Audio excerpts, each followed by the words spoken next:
ಹೇಳು ಮಾಮ್. ಜೈ, ಎಲ್ಲಿದೆಯಾ? ಏನು ಮಾಡ್ತಾ ಇದೀಯಾ? ಯಾಕೆ ಮಾಮ್, ಏನಾಯ್ತು? ಟೆನ್ಷನಲ್ಲಿ ಇದೆಯಾ? ನಿನ್ನಂಥ ಮಗ ಇದ್ಮೇಲೆ ಟೆನ್ಷನ್ ಆಗದೆ ಇನ್ನೇನಾಗತ್ತೆ ಹೇಳು? ವಾಟ್? ನಾನೇನು ಮಾಡಿದೆ? ಏನು ಮಾಡಿದ್ದೀಯ? ನಾನು ನಿನಗೆ ಹೇಳಿದೆ ತಾನೆ ಸ್ವಲ್ಪ ದಿನ ಏನು ಎಡ್ವರ್ಟ್ ಮಾಡ್ಕೋಬೇಡ ಅಂತ. ಅಷ್ಟು ಹೇಳಿದ್ಮೇಲೂ ಎಡ್ವರ್ಟ್ ಮಾಡ್ಕೊಂಡಿದ್ಯಲ್ಲ, ಏನು ಹೇಳಿ ನಿನಗೆ? ಮಾಮ್, ಈಗ ಏನಾಯ್ತು ಅಂತ ಫಸ್ಟ್ ಅದನ್ನ ಹೇಳು. ನಿನ್ನ ಮತ್ತು ದಿಯಾ ವಿಷಯದಲ್ಲಿ ಭೂಮಿಕಾ ರಾಂಗ್ ಆಗಿದ್ದಾಳೆ. ಆ ಮಲ್ಲಿಗೆ ನ್ಯಾಯ ಕೊಡಿಸ್ತೀನಿ ಅಂತ ಕೂತಿದ್ದಾಳೆ. ನಿನಗೆ ಬುದ್ಧಿ ಹೇಳಂತ ನನಗೆ ಹೇಳ್ತಿದ್ದಾಳೆ. ಇಲ್ಲಾಂದರೆ ಈ ವಿಷಯ ಗೌತಮ್ ಹತ್ರ ಹೇಳ್ತೀನಿ ಅಂತ ನನ್ನನ್ನೇ ಬ್ಲ್ಯಾಕ್ ಮೇಲ್ ಮಾಡ್ತಿದ್ದಾಳೆ. ನನಗೇನು ಮಾಡಬೇಕು ಅಂತ ಗೊತ್ತಾಗ್ತಾ ಇಲ್ಲ. ಮೊದಲೇ ಡೇಂಜರ್ ಅವಳು. ಯಾವಾಗ ಏನು ಮಾಡ್ತಾಳೆ ಅಂತ ಗೊತ್ತಾಗಲ್ಲ. ನೋಡು, ಈಗ ನೀನೇನಾದರೂ ಮಾಡಿ ನಿನ್ನ ಇಮೇಜ್ನ ಸರಿ ಮಾಡ್ಕೋಬೇಕು. ನೀನೀಗ ಏನಾದರೂ ಹೊಸ ವೇಷ ಹಾಕಲೇಬೇಕು ಜೈ.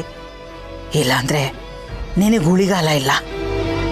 ದಯವಿಟ್ಟು ನಿನ್ನ ಪ್ಲ್ಯಾನ್ ಏನೇನಿದೆಯೋ ಅದನ್ನೆಲ್ಲ ಪಕ್ಕಕ್ಕಿಟ್ಟು ಮರ್ಯಾದೆಯಿಂದ ಇರೋದನ್ನ ಕಲಿ. ಅಣ್ಣ ಇಲ್ಲದೆ ಈಗಾಗಲೇ ನನ್ನ ಶಕ್ತಿ ಕಮ್ಮಿ ಆಗಿದೆ. ನೀನು ಅದೇ ದಾರಿ ಹಿಡಿಬೇಡ. ಹಾಗೇನಾದರೂ ಆದರೆ ನನಗೆ ತುಂಬ ಕಷ್ಟ ಆಗುತ್ತೆ ಜೈ. ಅದಕ್ಕೆ ಹೇಳ್ತಾ ಇರೋದು, ಇದನ್ನೆಲ್ಲ ಸರಿ ಮಾಡ್ಕೋ. ಇದು ಒಂದ್ಸಲ ಕಾಂಪ್ರಮೈಸ್ ಆಗೋ. ಒಳ್ಳೆಯ ಒಂಥರ ಇನ್ನೋಸೆಂಟ್ ಥರ ಬಿಹೇವ್ ಮಾಡು. ಮಾಮ್, ನಾನು ಯಾಕೆ ಅವಳಿಗೆ ಎದುರ್ಕೋಬೇಕು? ಯಾಕೆಂದರೆ ಭೂಮಿಕಾ ಹೋಗಿ ನಿನ್ನ ಅಣ್ಣನ ಹತ್ರ ಕಂಪ್ಲೇಂಟ್ ಮಾಡ್ತಾಳೆ. ಅವನಿಗೇನಾದರೂ ಗೊತ್ತಾದರೆ ವಿಷಯ ಬೇರೆ ಥರನೇ ಆಗುತ್ತೆ.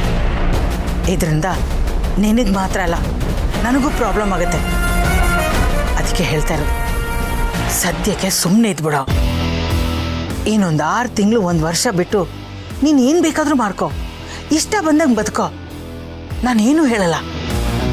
ಆದರೆ ಈಗ ಮಾತ್ರ ಏನೂ ತೋರಿಸ್ಕೋಬೇಡ. ಬದಲಾಗಿರೋ ಥರ ಇರು. ಏನು ಮಾಮ್ ಇದೆಲ್ಲ? ನನ್ನ ಲೈಫಲ್ಲಿ ನನಗೆ ಹೇಗೆ ಬೇಕೋ ಆಗ ಬದುಕೋ ಫ್ರೀಡಮೇ ಇಲ್ವಾ ನನಗೆ? ಎದುರ್ಕೊಂಡೇ ಬದುಕಬೇಕಾ? ನಾನೆಲ್ಲೋ ಹಾಗೆ ಹೇಳಿದೆ? ನೋಡು, ಈಗ ಸಿಚುವೇಶನ್ ಸರಿ ಇಲ್ಲ.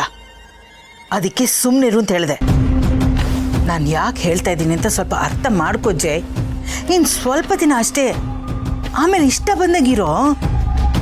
ಸದ್ಯ ನೀನು ಮಲ್ಲಿ ಜೊತೆ ಚೆನ್ನಾಗಿರೋ ಥರ ನಾಟಕ ಮಾಡು. ಅಷ್ಟೇ ನೀನು ಮಾಡಬೇಕಾಗಿರೋದು. ಮಾಮ್, ನನಗೆ ಇಷ್ಟ ಇಲ್ದಿರೋ ಮಲ್ಲಿ ಜೊತೆ ಹೇಗೆ ಮಾಮ್ ಇರೋಕ್ಕಾಗುತ್ತೆ? ಅವಳು ನೋಡಿದ್ರೆ ಮೈಯೆಲ್ಲ ಉರಿಯುತ್ತೆ ನನಗೆ. ನಿನಗೆ ಅಷ್ಟೇ ಅಲ್ಲ ಜೈ, ಉರಿಯುತ್ತೆ. ಆದರೆ ಏನು ಮಾಡೋದು? ಪರಿಸ್ಥಿತಿ ಹಾಗಿದೆಯಲ್ಲ. ಹೋಗಿ ಭೂಮಿಕಾ ಹತ್ರ ಮಾತಾಡು, ಅವ್ರ ಜೊತೆ ಕಾಂಪ್ರಮೈಸ್ ಆಗು. ಅಷ್ಟೇ ನೀನು ಮಾಡಬೇಕಾಗಿರೋದು. ಸರಿ, ಆಯ್ತು, ಮಾಡ್ತೀನಿ. ಇನ್ನೇನಿದೆ ದಾರಿ? ನನಗೆ ಮಾಡಲೇಬೇಕು, ಮಾಡ್ತೀನಿ.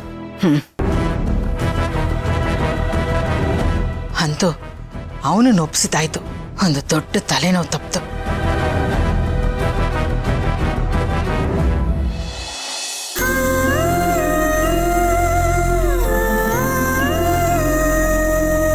ಇನ್ನೂ ಅದ್ರ ಬಗ್ಗೆನೇ ಯೋಚನೆ ಮಾಡ್ತಿದ್ಯಾ? ಅದನ್ನು ಬಿಟ್ಬಿಟ್ಟು ಬೇರೆ ಇನ್ನೇನು ಯೋಚನೆ ಮಾಡಲಿ ಅಕ್ಕಾರ? ನಾನು ಹೇಳಿದ್ನಲ್ಲ, ಅದನ್ನು ತಲೆಯಿಂದ ತೆಗೆದು ಅಂತ. ಅಕ್ಕಾರ, ಅವ್ರು ನಿಜವಾಗ್ಲೂ ಬದಲಾಗ್ತಾರೆ ಅಂತ ನಿಮಗೆ ಅನ್ಸುತ್ತಾ? ಬದಲಾಗಲೇಬೇಕು ಮಲ್ಲಿ. ಯಾಕಂದರೆ ಈ ಸತಿ ಬದಲಾಗದೆ ಅವ್ರ ಹತ್ರ ಬೇರೆ ದಾರಿ ಇಲ್ಲ. ಅವ್ರ ಪರಿಸ್ಥಿತಿ ಅಡ್ಡಕತ್ರೆಯಲ್ಲಿ ಸಿಕ್ಕಾಕೊಂಡಿರೋ ಥರ ಇದೆ. ಅಕ್ಕಾರ, ಅವಾಗಲೇ ಹೇಳಿದ್ನಲ್ಲ, ಅವರೊಂಥರ ರಾಕ್ಷಸ, ಹಸುರೊಂಥರ ಆಡ್ತಾರೆ. ಅವರು ಹೇಳೋದೊಂದು ಮಾಡೋದೊಂದು, ಅದರಲ್ಲೇ ತಾನೇ ಅವ್ರು ಫೇಮಸ್ಸು. ಕರೆಕ್ಟ್. ಆದರೆ ಈ ಸಲ ಅವ್ರು ಬದಲಾಗಲೇಬೇಕು. ಇಲ್ಲಾಂದರೆ ನಾನು ಸುಮ್ಮನೆ ಇರಲ್ಲ. ಈಗಾಗಲೇ ನನಗೆ ವಿಷಯ ಗೊತ್ತಾಗಿದೆ ಅಂತ ಅವ್ರು ಕಂಗಾಲಾಗಿದ್ದಾರೆ. ಇನ್ನು ಗೌತಮ್ ಅವ್ರಿಗೆ ಗೊತ್ತಾಗುತ್ತೆ ಅಂದರೆ ಇನ್ನೆಷ್ಟು ಕಂಗಾಲಾಗಬೇಡ. ಯಾರಿಗೂ ಹೆದರದೇ ಇದ್ದರೂ ಗೌತಮ್ ಅವ್ರಿಗಂತೂ ಹೆದರಲೇಬೇಕು. ಅಂದರೆ ಇದು ಕೆಲಸ ಮಾಡತ್ತೆ ಅಂತೀರಾ? ಖಂಡಿತ ಮಾಡುತ್ತೆ. ನೀನು ನೋಡ್ತಾರೆ, ಈ ಸಲ ಅವ್ರು ಬದಲಾಗ್ತಾರೆ. ಇನ್ನು ಮುಂದೆ ಅವ್ರ ಆಟ ನಡೆಯಲ್ಲ. ಅವ್ರು ಬಾಳ ಬಿಚ್ಚೋದಕ್ಕಾಗಲ್ಲ. ಒಂದು ವೇಳೆ ಅವ್ರು ಬದಲಾಗಲಿಲ್ಲ ಅಂದರೆ ನಾನು ಬದಲಾಯಿಸ್ತೀನಿ.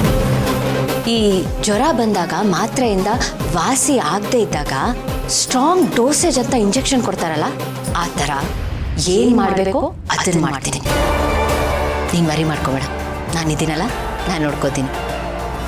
ಎಷ್ಟೇ ಆದರೂ ಟೀಚರ್ ಅಲ್ವಾ, ನನಗೆ ಪಾಠ ಹೇಳೋದು ಗೊತ್ತು, ಕಲಿಸೋದು ಗೊತ್ತು. ನೀನು ಆರಾಮಾಗಿರು, ನಾನಿದ್ದೀನಲ್ಲ, ನಾನು ನೋಡ್ಕೋತೀನಿ.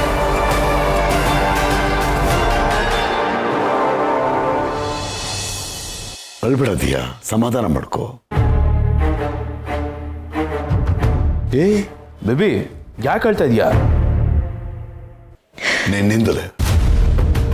ನನ್ನಿಂದನ? ನಾನೇನು ಮಾಡಿದೆ? ಏನು ಮಾಡ್ಬೇಕು ಅದನ್ನು ಮಾಡ್ತಾ ಇಲ್ವಲ್ಲ ನೀನು? ನನ್ನ ಮದುವೆ ಆಗಲ್ಲ ಅಂತ ಹೇಳ್ದಲ್ಲ, ಅದಕ್ಕೆ ಅಳ್ತಾ ಇದ್ದಾಳೆ. ನನಗೂ ಸಮಾಧಾನ ಮಾಡಿ ಸಾಕಾಗೋಗ್ಬಿಡ್ತು.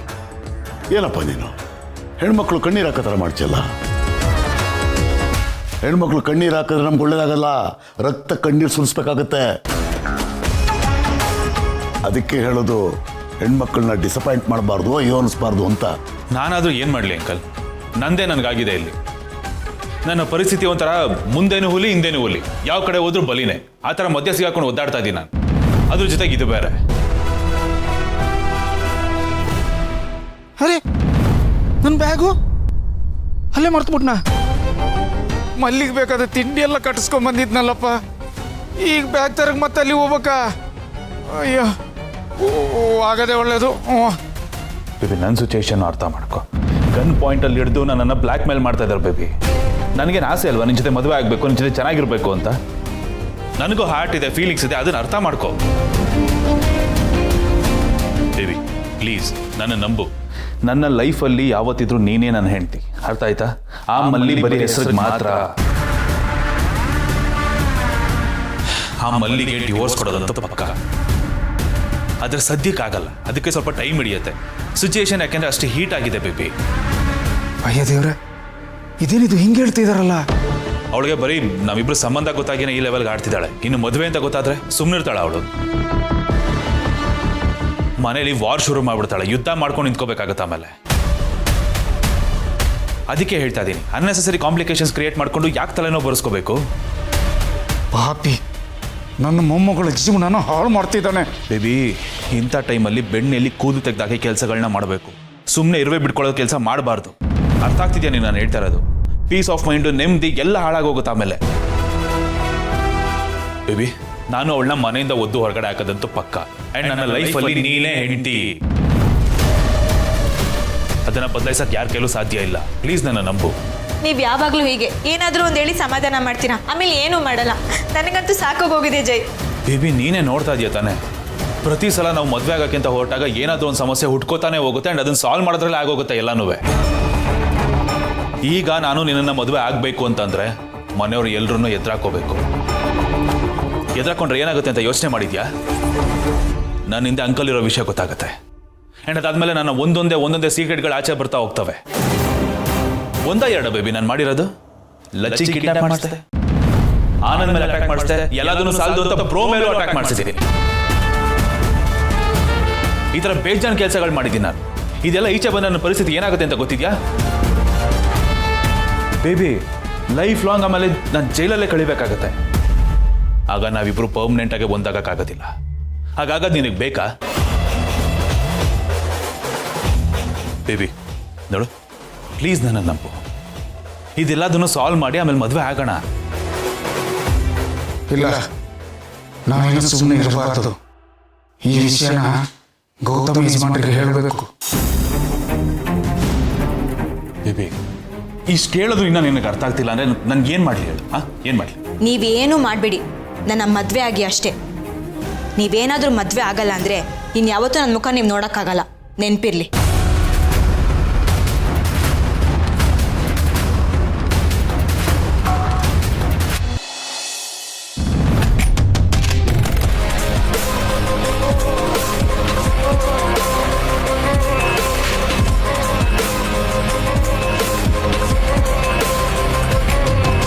ಜಯದೇವ್ ಅವ್ರು ಫೋನ್ ಮಾಡ್ತಿದ್ದಾರೆ, ಹೇಳಿ.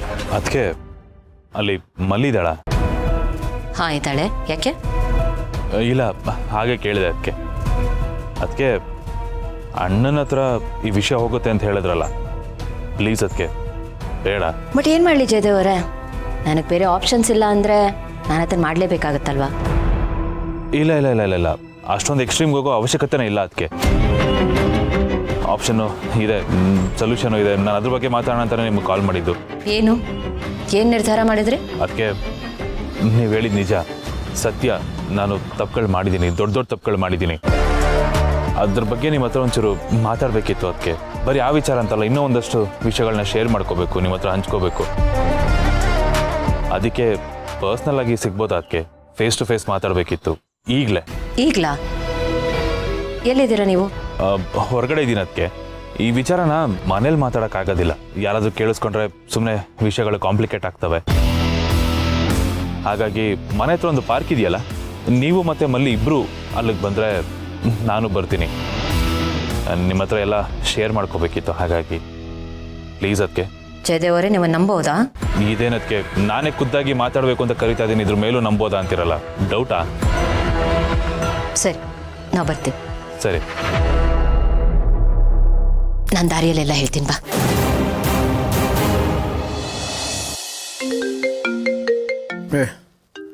ಏನು ತಾತ ಫೋನ್ ಮಾಡ್ತಾ ಇದ್ದಾರೆ? ಹೇಳಿ ತಾತ, ಏನ್ ವಿಷಯ? ಅಪರೂಪಕ್ಕೆ ಫೋನ್ ಮಾಡ್ಬಿಟ್ಟಿದ್ದೀರಲ್ಲ, ಹೇಗಿದ್ದೀರಾ? ನಾ ಚೆನ್ನಾಗಿವ್ನಿ ಯಜಮಾನ್ರೆ. ನಿಮ್ಮ ತೋರಿಸಿ ಮಾತಾಡ್ಬೇಕಿತ್ತು. ಹೇಳಿ. ಅದು ಫೋನ್ನಾಗೆ ಹೇಳಕ್ ಆಗಕ್ಕಿಲ್ಲ, ನಿಮ್ಮನ್ನ ನೇರವಾಗಿ ಭೇಟಿ ಮಾಡಿ ಹೇಳ್ಬೇಕಿತ್ತು ಯಜಮಾನ್ರೆ. ಈಗ ನೀವು ಎಲ್ಲಿದ್ದೀರಾ? ಮಲ್ಲಿನ ನೋಡೋಕ್ಕೆ ಅಂತ ಬೆಂಗಳೂರಿಗೆ ಬಂದಿದ್ದೆ. ಮನೆ ತಾವು ಬೇಡ, ಬೇರೆಲ್ಲಾದ್ರೂ ಸಿಗ್ತೀರ ಯಜಮಾನ್ರೆ? ಸರಿ, ಒಂದು ಕೆಲಸ ಮಾಡಿ, ನೀವು ಅಲ್ಲಿ ಯಾರಾದರೂ ಆಟೋದವ್ರು ಇದ್ರೆ ಅವ್ರಿಗೆ ಫೋನ್ ಕೊಡಿ, ನಾನು ಅಡ್ರೆಸ್ ಹೇಳ್ತೀನಿ, ಅಲ್ಲಿಗೆ ಬನ್ನಿ. ಆಯ್ತು ಯಜಮಾನ್ರೆ, ಆಯ್ತೆ. ಅಣ್ಣ ಒಂಚೂರು ಅಡ್ರೆಸ್ ಕೇಳ್ಕೊಳ್ಳಿ ಯಜಮಾನ್ರಿ ಹೇಳ್ತಾರೆ. ಹಲೋ,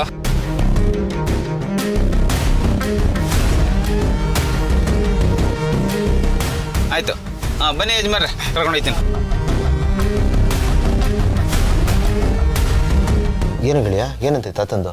ತಾತ ಏನೋ ಅರ್ಜೆಂಟಾಗಿ ಮಾತಾಡಬೇಕು ಅಂತ ಹೇಳಿದ್ರು, ಇಲ್ಲಿಗೆ ಬರ್ತಾರಂತೆ.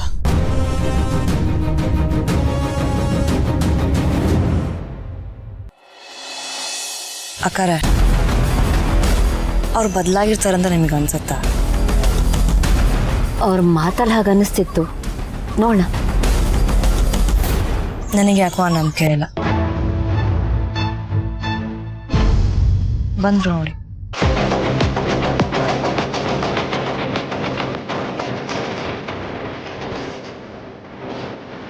ಅದಕ್ಕೆ ಮಲ್ಲಿ ತುಂಬ ಹೊತ್ತಾಯ್ತಾ ಬಂದು? ಸಾರಿ, ಸ್ವಲ್ಪ ಬರೋ ತಡ ಆಯಿತು.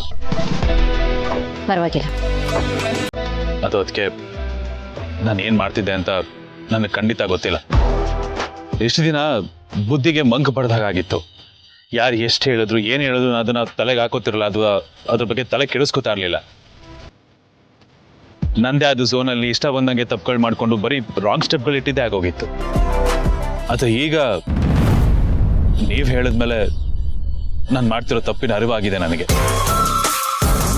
ಇನ್ಮೇಲೆ ಈ ಥರ ತಪ್ಪುಗಳನ್ನ ಮಾಡಬಾರ್ದು ಅಂತ ಡಿಸೈಡ್ ಮಾಡಿದ್ದೀನಿ. ಅದಕ್ಕೆ ಮಲ್ಲಿಗೆ ಮೋಸ ಮಾಡಿದೆ, ಮನೆಯವ್ರಿಗೆ ಮೋಸ ಮಾಡಿದೆ, ನಮ್ದವ್ರು ಎಲ್ರಿಗೂ ಮೋಸ ಮಾಡಿದೆ. ಮಾಡ್ಕೊಂಬಂದಿರೋದೆಲ್ಲ ಬರೀ ತಪ್ಪುಗಳು. ಆದರೆ ಅದಕ್ಕೆ ತಪ್ಪು ಮಾಡಿದ್ದೀನಿ, ಹೌದು ನಿಜ. ಬಟ್ ಮಾಡಿರೋ ತಪ್ಪನ್ನು ಎಷ್ಟು ದಿನ ಅಂತ ಸಾಧಿಸ್ಕೊಂಡೋಗ್ಲಿ? ಸಾಕು ಅನ್ನಿಸ್ಬಿಟ್ಟಿದೆ. ಅದಕ್ಕೆ ನಿಜ ಸಿಕ್ಕಾಪಟ್ಟೆ ಬೇಜಾರಾಗ್ತಿದೆ. ಮಾಡಿರೋ ತಪ್ಪುಗಳನ್ನ ಸರಿ ಮಾಡಿಕೊಂಡು ಇನ್ನು ಮೇಲಾದರೂ ಎಲ್ಲರ ರೀತಿ ನೆಮ್ಮದಿಯಾಗಿ ಒಳ್ಳೆತನದಲ್ಲಿ ಜೀವನ ಸಾಧಿಸ್ಬೇಕು ಅಂತಿದ್ದೀನಿ. ಅದಕ್ಕೆ ಪ್ಲೀಸ್ ನಾನು ಮಾಡಿರೋ ತಪ್ಪುಗಳನ್ನ ಕ್ಷಮಿಸಿ ನನಗೆ ಒಳ್ಳೆ ರೀತಿಯಲ್ಲಿ ಇರೋದಕ್ಕೆ ಒಂದೇ ಒಂದು ಅವಕಾಶ ಮಾಡಿಕೊಡ್ತೀರ? ಅದಕ್ಕೆ ಏನೂ ಮಾತಾಡದೆ ಸೈಲೆಂಟಾಗಿ ನಿಂತಿದ್ದೀರ. ಬೇಕಿದ್ರೆ ಅದಕ್ಕೆ ನಿಮ್ಮ ಕಾಲಕ್ಕೆ ಬಿದ್ದು ಕ್ಷಮೆ ಕೇಳ್ತೀನಿ ನಾನು. ಜಯದೇವರೇ, please, it's okay.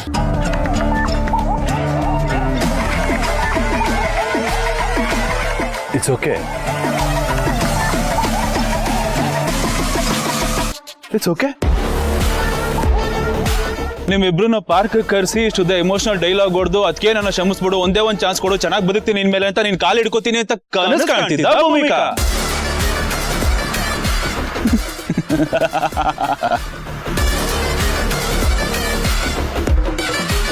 Never, never. JD Kannada ನಿಘಂಟಲ್ಲಿ ಹಠ ಅನ್ನೋ ಪದಕ್ಕೆ ಸಮಾನಾರ್ಥಕ ಪದ ಇನ್ನೊಂದು ಇದ್ರೆ ಇಟ್ ಇಸ್ ಜೆಡಿ. ಮೈಯಲ್ಲಿ ಎಲ್ಲರೂ ಚೂರು ಪಾರು ಒಂಚೂರು ಕೊಬ್ಬಿಟ್ಕೊಂಡಿರ್ತಾರೆ, ಬಟ್ ಈ ಜೆಡಿ ಟನ್ನುಗಟ್ಲೆ ಇದೆ ಕೊಬ್ಬು. ನನಗೆ ಇರೋದೊಂದು ಜೀವನ, ಅದನ್ನ ಹೇಗ್ ಬೇಕೋ ಹಾಗೆ, ಹೆಂಗ್ ಬೇಕೋ ಹಂಗೆ ಬದುಕಬೇಕು ಅಂತ ಅನ್ಕೊಂಡಿರೋ 24 ಕ್ಯಾರೆಟ್ ಸೆಲ್ಫಿಶ್ ನಾನು. I am a bloody selfish. ನೆನ್ನೆ ಮೊನ್ನೆ ತಾಳಿ ಕಟ್ಸ್ಕೊಂಡು ನಮ್ಮ ಮನೆಗೆ ಬಂದಿರೋ ಅನ್ನೋ ಕಾರಣಕ್ಕೆ ನೀವು ಹೇಳ್ದಾಗ ಕೇಳ್ಕೊಂಡಿರ್ತೀನಿ, ನಿಮ್ಮ ಮೂಗುದಾರಕ್ಕೆ ನನ್ನ ಮೂಗು ಕೊಡ್ತೀನಿ ಅಂತ ಅನ್ಕೊಂಡಿದ್ರೆ ಇಟ್ಸ್ ಭ್ರಮೆ. ಓನ್ಲಿ ಭ್ರಮೆ. ಗೊತ್ತಿತ್ತು ಇದು ಹಿಂಗೆ ಆಗ್ತೈತೆ ಅಂತ. ನಾಯಿ ಭಾಳ ಎಲ್ಲಿ ನೆಟ್ಟಿಗಾಗ್ತೈತೆ. ಅಷ್ಟಕ್ಕೂ ಇದು ನನ್ನ ಲೈಫಲ್ಲ. ನನ್ನ ಲೈಫನ್ನ ನಾನು ನೀವು ಹೇಳಿದಾಗ ಬದುಕಬೇಕು ಅಂತ ಹೇಳೋದಕ್ಕೆ ನೀವು ಯಾರು? ಎಸ್ಪೆಷಲಿ ಭೂಮಿಕಾ, ನೀನು who the bloody hell are you? ನಮ್ಮ ಅಣ್ಣನ ಕೈಲಿ ತಾಳಿ ಕಟ್ಟಿಸ್ಕೊಂಡು ಬಂದಿದ್ಯಾ ಅನ್ನೋ ಒಂದೇ ಒಂದು ಅರ್ಹತೆ ನಿನಗಿದೆ ಅನ್ನೋದು ಬಿಟ್ರೆ ನನಗೆ ಹೀಗೆ ಬದುಕು ಅಂತ ಹೇಳೋದಕ್ಕೆ ಯಾರು ನೀನು?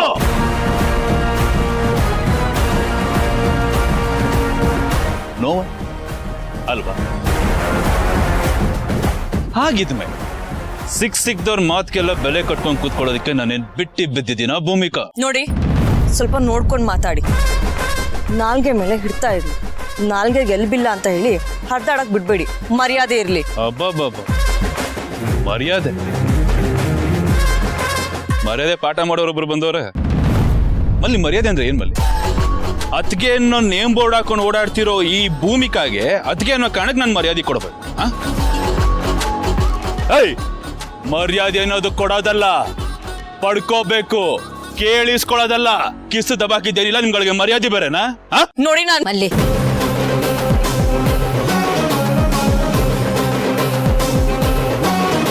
ಜಯದೇವರೇ, ನಿಮಗೆ ನಮ್ಮ ನೆಲದ ಬಗ್ಗೆ, ನಮ್ಮ ಇತಿಹಾಸದ ಬಗ್ಗೆ, ನಮ್ಮ ಸಂಸ್ಕೃತಿ ಬಗ್ಗೆ ಒಂದು ಎಳ್ಳಷ್ಟು ಜ್ಞಾನ ಇಲ್ಲ ಅಂತ ಗೊತ್ತು.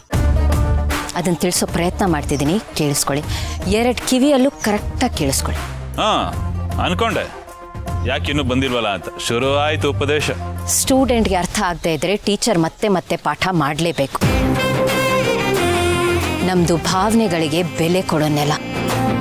ಅದಕ್ಕೆ ಅನ್ನೋ ಕಾರಣಕ್ಕೆ ಸೀತೆಗೆ ಮಾತೆ ಅನ್ನೋ ಸ್ಥಾನನ ಲಕ್ಷ್ಮಣ ಆಗಲೇ ಕೊಟ್ಟಿದ್ರು.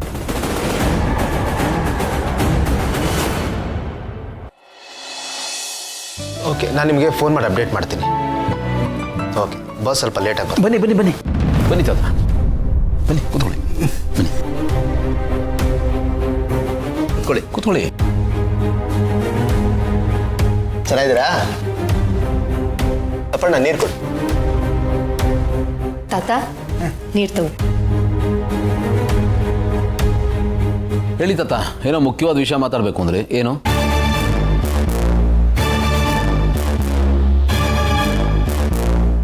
ಪರವಾಗಿಲ್ಲ ಹೇಳಿ ತಾತ, ನಮ್ಮವರೇ, ಏನೂ ಸಮಸ್ಯೆ ಆಗಲ್ಲ. ಯಜಮಾನ್ರೆ, ಮಲ್ಲಿನ ನೋಡಬೇಕು ಅಂತ ಬೆಂಗಳೂರಿಗೆ ಬಂದಿದ್ನ. ದಾರಿಲಿ ಬರ್ತಿರ್ಬೇಕಾದ್ರೆ ರಾಜೇಂದ್ರ ಭೂಪತಿ ಬಂದ್ಬಿಟ್ಟು ನನ್ನನ್ನು ಗುರ್ತು ಹಿಡಿದು ಮನೆಗೆ ಕರ್ಕೊಂಡೋದ್ರು. ನನಗೂ ಭಯ, ಎಲ್ಲಾದರೂ ಮಲ್ಲಿ ವಿಷಯ ಹೇಳ್ಬಿಡ್ತೀನ ಅಂತ. ಅವನವನ ಹೆಂಡತಿ ಬಗ್ಗೆ, ಮಗಳ ಬಗ್ಗೆ ಏನೇನೋ ಕೇಳ್ದ. ನಾನು ಏನೋ ಒಂದು ಹೇಳ್ಬಿಟ್ಟು ಅಲ್ಲಿಂದ ಕೆಲಸ ಐತಂತ ಹೇಳ್ಬಿಟ್ಟು ಬಂದ್ಬಿಟ್ಟೆ. ಅರ್ಧ ದಾರಿಗೆ ಬರ್ತೀನಿ, ನನ್ನ ಚೀಲ ಅಲ್ಲಿ ಮರ್ತು ಬಿಟ್ಟಿದ್ದೀನಿ. ಮತ್ತೆ ಮನೆಗೆ ಹೋದೆ. ಬಾಗ್ಲ ಹತ್ರ ಹೋಯ್ತೀನಿ. ಯಜಮಾನ್ರೆ, ನಿಮ್ಮ ತಮ್ಮ ಅದೇ ಮಲ್ಲಿಗಂಡ ಜಯದೇವಪ್ಪ ಅವರು ಅಲ್ಲಿದ್ರು. ಜಯದೇವನ? ಹ್ಞೂ ಯಜಮಾನ್ರೆ, ಹತ್ತಿರದಿಂದ ನೋಡಿದ್ದೀನಿ. ಅವ್ರು ಆಡಿರೋ ಮಾತನ್ನ ನನ್ನ ಕಿವಿಯಾರ ಕೇಳಿಸ್ಕೊಂಡಿವ್ನಿ. ಅವ್ರ ಮಾತನ್ನ ಕೇಳಿ ನನಗೆ ಸಿಡ್ಲು ಬಡ್ದಂಗೆ ಆಗೋಯ್ತು. ಕಂಗಾಲಾಗ್ಬಿಟ್ಟೆ. ತಾತ, ಅಂಥದ್ದು ಏನು ಮಾತಾಡ್ತಾ ಇದ್ರು? ಅವರು ನೀವು ತಿಳ್ಕೊಂಡಂಗಲ್ಲ ಯಜಮಾನ್ರೆ. ಆ ರಾಜೇಂದ್ರ ಭೂಪತಿ ಅವ್ರ ಜೊತೆ ಸೇರ್ಕೊಂಡು ಯಾವ್ದು ಮಗಿನ ಅಪಹರಣ ಮಾಡಿದ್ರಂತೆ. ಮತ್ತೆ ಈ ನಿಮ್ ಗೆಳಿಯಂಗೂ ಅಪಘಾತ ಆಗೋ ತರ ಮಾಡಿಸಿದವ್ರೆ ಅಂತೆ. ಅಷ್ಟೇ ಅಲ್ಲ ಯಜಮಾನ್ರೆ, ನಿಮ್ಮ ಮೇಲೆ ದಾಳಿ ಆಯ್ತಂತಲ್ಲ, ಅದಕ್ಕೂ ಅವರೇ ಕಾರಣ ಅಂತೆ.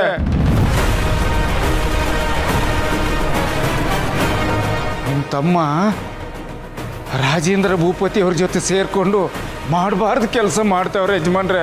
ಅಲ್ಲ ತಾತ, ನನ್ನ ತಮ್ಮ ಹಾಗೆ ಯಾಕೆ ಮಾಡ್ತಾನೆ? ಅದರಿಂದ ಅವ್ನಿಗೇನು ಸಿಗುತ್ತೆ? ಅದೆಲ್ಲ ನನಗೆ ಗೊತ್ತಿಲ್ಲ ಯಜಮಾನ್ರೆ. ಆ ರಾಜೇಂದ್ರ ಭೂಪತಿ ಅವ್ರ ಜೊತೆ ನಿಮ್ಮ ತಮ್ಮ ಸೇರ್ಕೊಂಡು ಏನೇನು ಮಾತಾಡ್ತಿದ್ರು ಅದನ್ನು ನಾನು ಹಂಗೆ ನಿಮಗೆ ಹೇಳ್ಬಿಟ್ಟಿವ್ನಿ. ನನ್ನ ಮನೆ ದೇವರಾಣೆ ಹೇಳ್ತಿದ್ದೀನಿ, ಇದೆಲ್ಲ ಸುಳ್ಳಲ್ಲ ಯಜಮಾನ್ರೆ. ನೀವು ಬೇಕಾದ್ರೆ ಬನ್ನಿ ನನ್ನ ಜೊತೆ, ಅವರು ರಾಜೇಂದ್ರ ಭೂಪತಿ ಅವ್ರ ಮನ್ಯಾಗ ಅವ್ರೆ, ನಾನು ತೋರಿಸ್ತೀನಿ. ನಾನು ನಿಂಗೆ ಹೇಳಿದೆ ತಾನೇ, ಆ ರಾಜೇಂದ್ರ ಭೂಪತಿ 2 ತಲೆ ನಾಗರಹಾವು ಅಂತ. ನಿನ್ನ ತಮ್ಮನ್ನ ಉಪಯೋಗಿಸ್ಕೊಂಡು ನಮ್ಮ ವಿರುದ್ಧ ಸೇಡು ತೀರಿಸ್ಕೊತಾ ಇದ್ದಾನೆ. ನಮ್ಮ ಮುಂದೆ ನಾನು ಬದಲಾಗಿದ್ದೀನಿ ಅಂತ ಡ್ರಾಮಾ ಆಡಿ ನಮ್ಮ ಬೆನ್ನಿಗೆ ಚೂರಿ ಹಾಕ್ತಾ ಇದ್ದಾನೆ.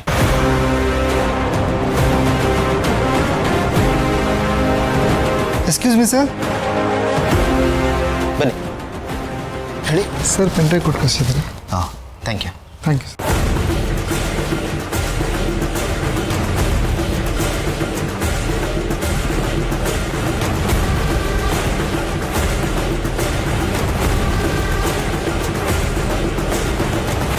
ನೋಡ್ರು, ಆ ಮಗುನ ಎತ್ತಕೊಂಡು ನಮ್ಮ ಮಳೆ ಫ್ಯಾಕ್ಟ್ರಿ ಹತ್ರ ಬನ್ನಿ. ನೆಕ್ಸ್ಟ್ ಏನು ಮಾಡಬೇಕು ಅಂತ ಆಮೇಲೆ ಹೇಳ್ತೀನಿ.